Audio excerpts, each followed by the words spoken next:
Hello there, Sev here from Motorhome Dealer Group, and welcome to this video guide on the Whale heat and hot water controls that you see here. This system is very simple and easy to use, and I'm going to show you how to use each system, what the buttons do, and hopefully by the end of the video you'll have a good idea how to get yourself up and running using this system in your leisure vehicle. So let's get started. So first things first, as you can see, we have two round dials. So we actually have two separate systems here. This one on the left is for heating, so space heating. And this one on the right with the water droplet on there, that's for hot water. Now, I've seen vehicles that have either one or the other of these, or like in this case, they have both. But that's not all. These can come in dual fuel configurations or in single fuel as well. So for example, this heat unit here has a picture of a gas flame and an electric lightning bolt that you can see there. This runs on either gas or mains electric, as does the water one on the right. But I've seen these gas ones with just the gas flame, for example. So you can have one or both of these, and you may have the ability to run it on gas only or both gas and electricity, so it can vary. Of course, this is both units with both fuel options available, so hopefully this covers most eventualities for people that have these units in their vans, and you should be able to take away from this video what applies to your particular setup in your vehicle so that you know how to operate it. So these actually work in pretty much the same way. There are some subtle differences between the heating and the hot water units. Let's just look at the heating unit itself for now. If you move your hand near it, you can see it comes alive. You can see it's just lit up there. And I'll just show you for now. If I had some more lights on there, for example, if we let that time itself out, which it should do after a period of inactivity, the light should go out. And that's so that, of course, at night time you're not going to have any bright annoying lights keeping you awake. But once that inactivity timer has happened, I'll show you. There it goes. So now if I was to move my hand in front of it again, you can see it's come alive. So that's what it looks like and how to bring the power alive. You can also just directly interact with the panel. That will bring it alive as well. So as you may have guessed and seen me doing, the plus or the minus buttons, and these are just sort of capacitive touch. They're not physical buttons. Just touch the device in that area and we can raise or lower the temperature of the unit. It's as simple as that. So this is choosing how hot we want our heating to get when we turn it on. Okay. Now down the bottom here we have a frost protect mode. So if for any reason you're using the unit in extremely cold weather, but you just want to stop the unit from freezing, then you can use this setting. The next one is a picture of a moon, a crescent moon.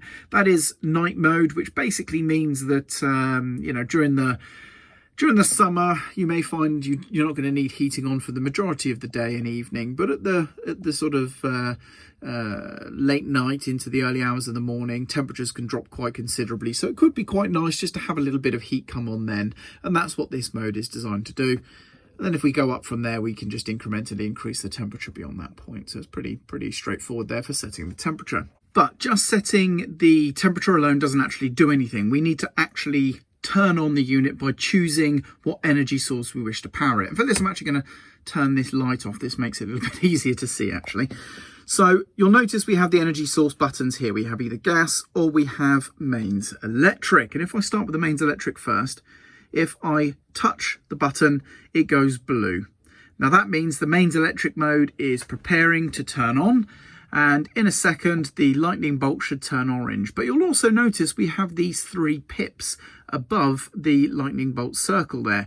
And these are denoting the amount of power that we're demanding from the electrical system. So you've basically got a low wattage, a medium wattage, and a high wattage setting. So if I press and hold, I can choose just how powerful I want that system to be. So for example there, that would be, you know, high power, for example.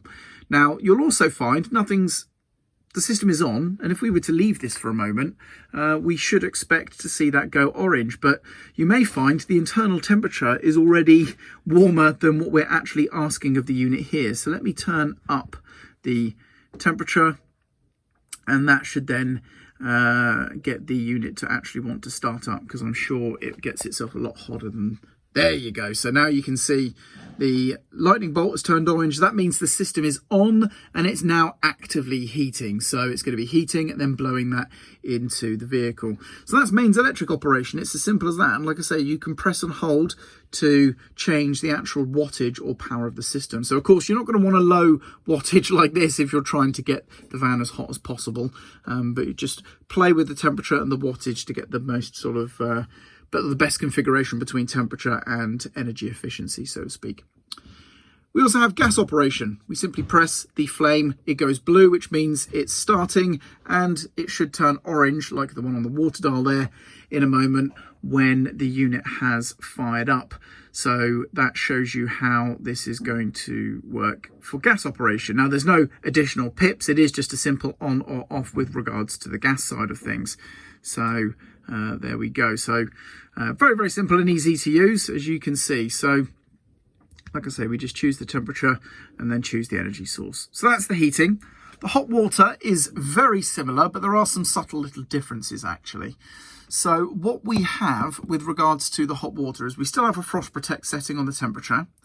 The next option is eco, which is the leaf position. Okay, and then the next position is full beans. That's absolute maximum heating. And as you can see, when we choose the temperature, you'll also see these other segments there as well. And what that's actually telling us is how hot the water currently is in comparison to the temperature we've asked. So at the moment, it's only, halfway up to the temperature we would like. And so therefore it needs to continue heating. Yet if I was to be on eco mode, you can see we're not far off. And the gas is the option I've chosen at the moment. As you can see, that turns on and off accordingly, depending on, again, just like the heating system, how hot we're trying to get it. So the energy source will turn off when it doesn't need to heat anymore. So once we've achieved the temperature, it will go on sort of a standby mode, if you will, and go back blue. But as long as an energy mode is selected and blue or orange, it means the unit is on. Blue just means it's not actively doing anything, but it's in standby, waiting for the temperature to drop or whatever in order to kick in. But when it's orange, that means it's actively there heating and warming up. You can see we've actually gone up another segment now, and that's going to continue to heat until it reaches this temperature here.